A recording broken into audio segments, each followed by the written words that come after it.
Hi everyone, I hope you're doing great. Today's video is part of the series for advanced pianists, and I'm going to talk to you about pedaling in Baroque music. We are going to discuss do's and don'ts, and I'll use a Prelude and Fugue by Bach in G minor from Book 1 of Well-Tempered Clavier as an example.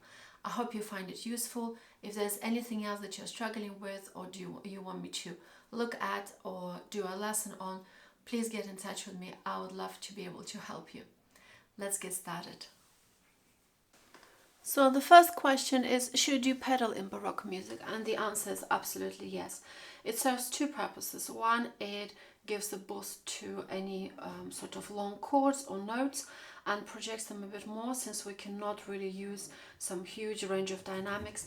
And the second reason is the fact that, as it being a very multi-layered texture, polyphonic music, usually it's 3 or 4 voices intertwined together, the pedaling will enable you to make sure all of them sound legato. But on the example of this particular prelude, which is G minor from Book 1, with the trills, I would say it's just apply a very simple approach for the prelude, where you will pedal pretty much every single quaver. So at first, just to practice the direct pedal and not delayed pedal, I would advise you to go semiquaver on, semiquaver off. So on, off, on, off, on, off.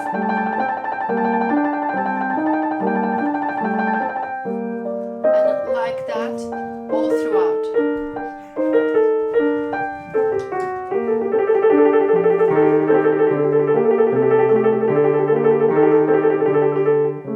What you will find is that it produces very light kind of pedaling. It's not too overpowering, it's not too dense, and it's actually very easily manageable and adjustable within the scope of this piece.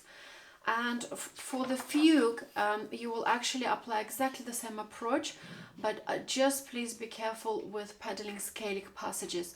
Particularly in fugues, they do not sound well when they're on the pedal. It's like playing a C major scale on the pedal, it just doesn't work.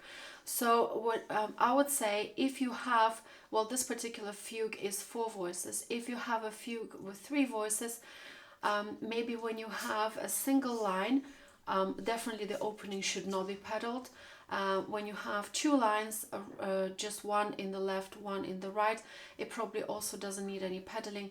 The more complex it gets, where it gets into 3 or 4 lines with lots of scalic passages and some jumps, I would use them to just merge those gaps. I would use the pedaling, and yes, for some parts that you are not actually physically even able to play legato, which are quite many such parts in Bach, I will also use pedaling, but try and aim always for it being a direct pedaling rather than delayed. So at first there's no pedal at all.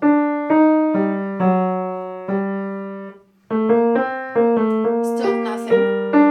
It's very possible to play this just legato. Still legato only. Still legato. This is the first time I'll use the pedal, just to connect this chord with the top, and then off. Again, pedal to connect, pedal to connect with the single line. So you can see the principle. You can apply this throughout all the fugues. So any jumps and any passages that you can actually hear with your ears that there's a gap where it should be legato, use the pedal. So there's no kind of a one systemized approach. You just have to really listen, tune in. Obviously there are no markings for pedaling that you will find in the books. You just really have to measure and see. I would say it's much harder to go wrong with not enough pedal. It's definitely very easy to go wrong with too much pedal in Bach.